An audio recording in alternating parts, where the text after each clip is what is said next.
Yo, what is going on, everyone? I am back with another review video. It is going to be on my Razer Viper V2 Pro, and I just want to get this completely out of the way first. I love this mouse. Although I am a very aggressive claw gripper, and I still do prefer shapes like the S2 ZA13, I do still love this flat shape, and I'll get into a lot later on why I think this shape is still good, even for claw grippers.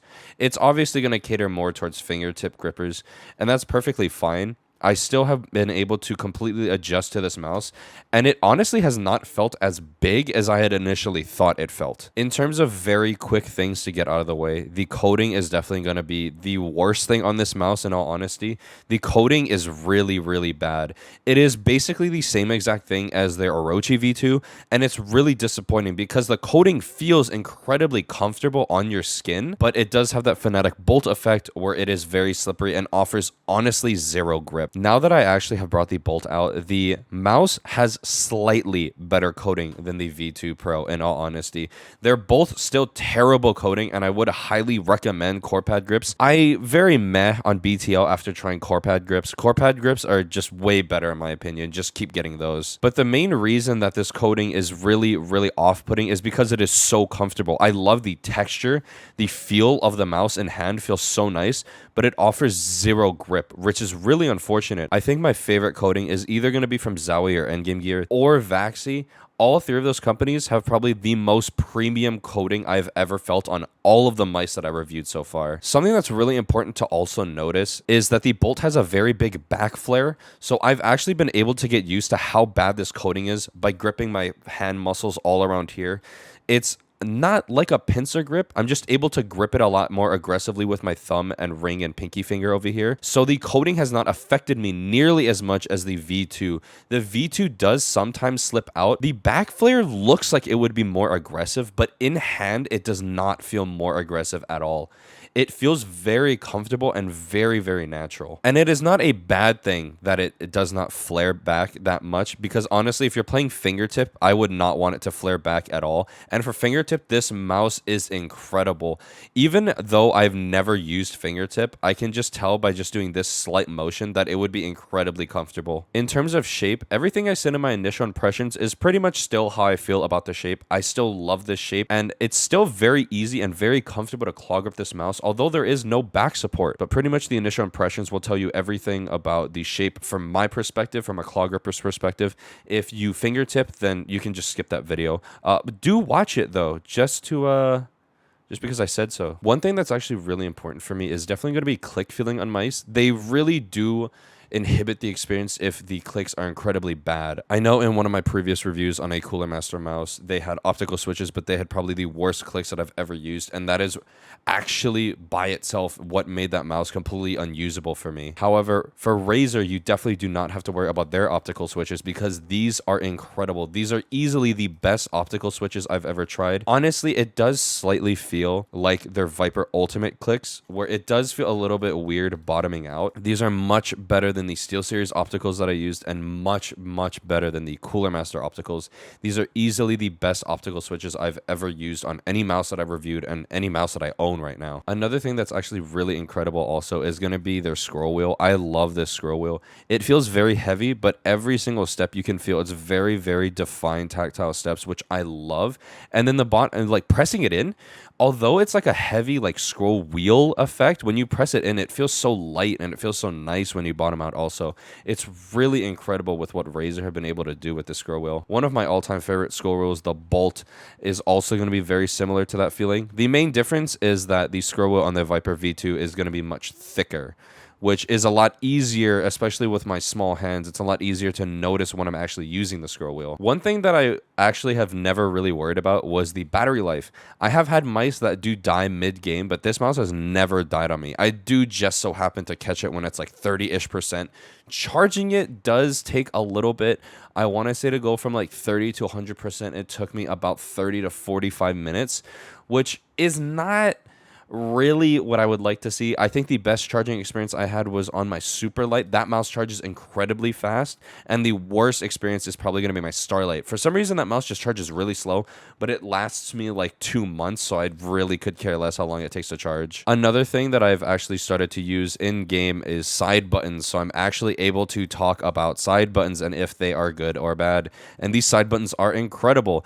They are definitely on the better side because there's no pre-travel, very, very, very small post-travel. But these side buttons, out of all the mice that I've reviewed so far, I do feel like are the best side buttons I've felt. They're a lot better than top-tier mice like Zowie. I know that I keep bringing Zowie up in a lot of the comparisons that I'm trying to make here. That is mainly because a lot of more people are familiar with Zowie mice. They're a lot older. A lot more people have experienced their products. And, you know, the Viper V2 is brand new, so I do want to make better comparisons. Now, in terms of the overall changes that they made to this mouse, do I feel like it is worth a $150 price tag? Honestly, I feel like it's worth the price, but if you are upgrading from the Viper Ultimate, it is genuinely just not worth it. Although everything about this mouse, all of the complaints that I originally had before I started doing reviews on the Viper Ultimate have all been fixed with this mouse, I cannot say that after buying, and if you bought it at $150, like my dumbass did, if you buy it at $150, I would not spend another $150 on this mouse, although it is one of my favorite mice right now. The main reason for that is just because there's so many other options too. You have a ton of wireless options. For myself, if I owned a Starlight and I wasn't doing reviews, I would just stick with this mouse as my all-time favorite mouse and just my main completely. Only because it is wireless, it has that same style of FK shape, but it's just a lot smaller. It's a lot easier to maneuver. The worst thing is the coating, but you can fix that with core pad grips, something that is not available for the Viper yet. I think you can get the Viper Ultimate grips. I don't know if they're going to make a V2 version. As of right now, the core pad grips on this mouse make it completely endgame for me. And then you do also have options like the Bolt. Everything in terms of click, side buttons, feet, coating are all going to be bad. They're going to be much worse than a V2 Pro, but the Bolt is $70 cheaper. And if you claw and you're very unsure if you can get used to this flat shape, you don't got to worry because the Bolt is a claw grip focused mouse. There are just too many options right now to really say that this mouse is going to be worth the 150 upgrade. However, I do feel like the 150 price tag is worth it. The main reason is everything but the coating on this mouse is absolutely premium feeling. The clicks are amazing. The sensor has their new asymmetrical sensoring, which I have never really found a notice for. I didn't notice the change while playing Valorant, Apex, but when I'm flicking my mouse a lot like this for games like COD, especially in like multiplayer, just trying to move my camera fast, it is really, really annoying because when I go up and I place it down, I switched my LOD back to like the normal, like 1mm LOD or whatever, and switching it back to normal, I noticed that the asymmetrical, when moving my mouse really fast like this, it does not track certain motions.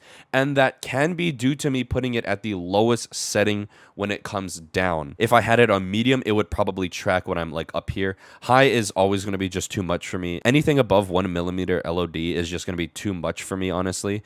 And the asymmetrical, while I do feel like there is definitely someone out there that can utilize that much better than I ever could, I don't feel like for me personally it matters that much. However, they do have the 3395, and that is going to be really important, especially if you like top performing products. The biggest thing for me when I think about a pro mouse is going to be the specs of the mouse and how it all feels, how it all combines together in hand. And every single thing that I've listed so far, the click, scroll wheels, side buttons, the weight, the shape, the feet, all of these things combined, to me, warrant the 150 price tag. And that's not me razor at all. I don't like the shape, although I have gotten used to this mouse and I do love this mouse. I still prefer other shapes. I still prefer the $80 Fanatec Bolt. While the shape is not for me, this is a mouse for me, and I really, really love this product. So if you don't have a Viper Ultimate and you do have the expendable cash and you really want to try it, by all means. But if you have a Viper Ultimate or you don't have the expendable cash, you can skip this mouse. There's just a lot of other options that you can do. Just listing two off the top of my head could be the Pulsar X-Lite V2 for $80. Fanatec Bolt, same price if you want a symmetrical shape with a claw grip focused mouse. That is going to be your other option. V2 Mini if you like small ergos. There's a lot of options on the market, and I think people are focusing too much thinking that this is going to be the only mouse that you can buy, the only wireless top tier mouse that you could buy, and that's just not the case. There's tons of other mice on the market. You just have to look for it. You have to be open to trying new mice. And I think that is the main stigmatism with reviewing this product in particular. But yeah, that pretty much is all for my review. I am going to have another video pretty shortly. I want to say on the 15th, because that company, that's when they released their new products that they sent out to me. I did make a post on Twitter, and I'm going to be doing a whole video laying all of those products out and doing just one big combination of all. They won't be as in depth as like my single reviews like a V2. It's going to be all combined into one, so I'm going to try to rapid fire everything. But yeah, that pretty much is all for my review, and I hope to see you on the next one. Peace.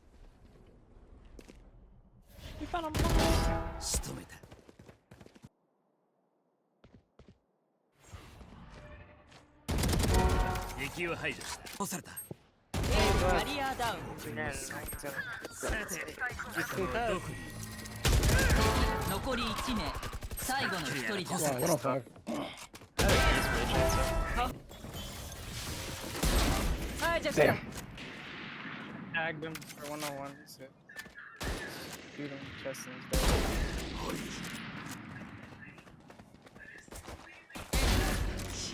How the hell did that hit? Swing, swing, swing, swing, swing.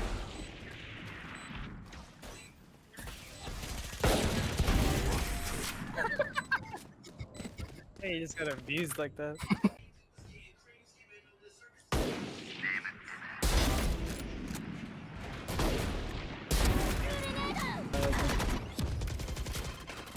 Phoenix is there. I mean, they...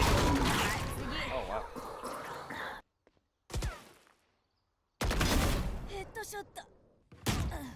Hey, hey, hey.